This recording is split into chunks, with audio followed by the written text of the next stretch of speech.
بسم اللہ الرحمن الرحیم۔ محترم سامعین و ناظرین،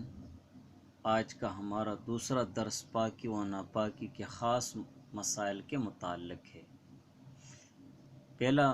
مسئلہ اور سوال یہ ہے کہ نجاست غلیظہ اور خفیفہ کو پاک کرنے کا طریقہ کیا ہے؟ جواب اس کا یہ ہے کہ نجاست غلیظہ ہو یا نجاست خفیفہ، کپڑے پر ہو یا بدن پر، پانی سے 3 مرتبہ دھونے سے پاک ہو جاتی ہے۔ کپڑے کو تینوں دفعہ نچوڑنا بھی ضروری ہے اور تیسری دفعہ نچوڑنے میں اپنی پوری طاقت استعمال کرے،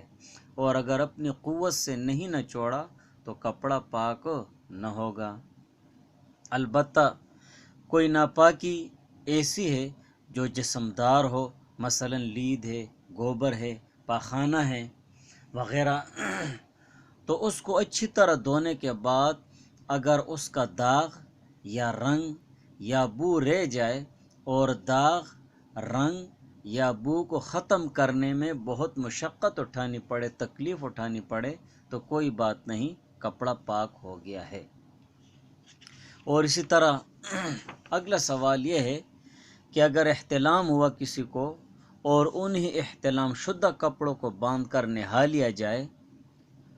اور اس پر اچھی طرح پانی بہا دیا جائے، یا اس کپڑے کو 3 مرتبہ دھو کر نچوڑ لیا جائے،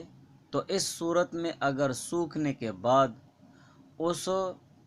مقام پر منی کے کچھ آثار، یعنی جن کپڑوں کو دھویا ہے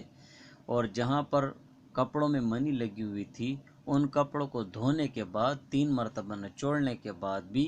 منی کے کچھ آثار، سختی یا کھردرا پن پایا گیا کپڑے کے خشک ہونے کے بعد، تو کپڑا پاک ہوگا یا نہیں؟ تو جواب یہ ہے کہ اگر غالب گمان ہو کہ ناپاکی کا یہ اثر بغیر صابن وغیرہ سے زائل نہیں ہوگا، تو اس سوال میں ذکر کردہ دونوں صورتوں میں کپڑا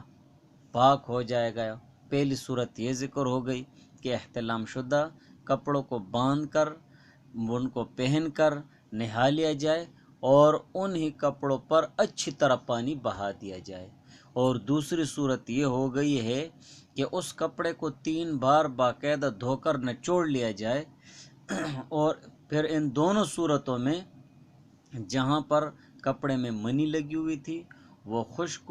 وہ جگہ خشک ہو گئی ہے، لیکن خشک ہونے کے بعد کچھ آثار، مثلا سختی یا کھردرا پن پایا گیا، تو تب بھی کپڑا پاک ہوگا جب آپ کے غالب گمان کے مطابق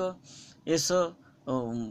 کا اثر بغیر صابن وغیرہ کے نہیں جائے گا۔ اگلا سوال یہ ہے کہ سوتے شخص کی رال پاک ہے؟ سوتے شخص کی رال پاک ہے یا نہیں؟ تو جواب اس کا یہ ہے کہ جو شخص سو رہا ہے اور اس کے منہ سے پانی آتا ہے، وہ پانی بدبودار بھی ہوتا ہے، تو سوتے ہوئے شخص کی رال پاک ہے، ناپاک نہیں ہے، اور اس سے کپڑا بھی ناپاک نہیں ہوتا۔ اور اسی طرح بچوں کا جو پیشاب اور پاخانہ ہوتا ہے، یہ بھی ناپاک ہیں۔ ہمارے گھروں میں اکثر جو عورتیں ہوتی ہیں وہ اس میں بہت زیادہ بے احتیاطی کرتی ہیں، وہ کہتی ہیں تو چھوٹا بچہ ہے، تو اس طرح نہیں کہنا چاہیے، بلکہ بچوں کا جو پیشاب ہے اور اسی طرح بچوں کا جو پاخانہ ہے وہ بھی ناپاک ہے، اور اسی طرح بچوں کی جو قے ہے، الٹیاں ہوتی ہیں، منہ بھر کر جو قے کر لیتے ہیں، تو وہ بھی ناپاک ہوتا ہے۔ اس لیے ان میں بہت زیادہ احتیاط کرنی چاہیے، اور اگر بدن پر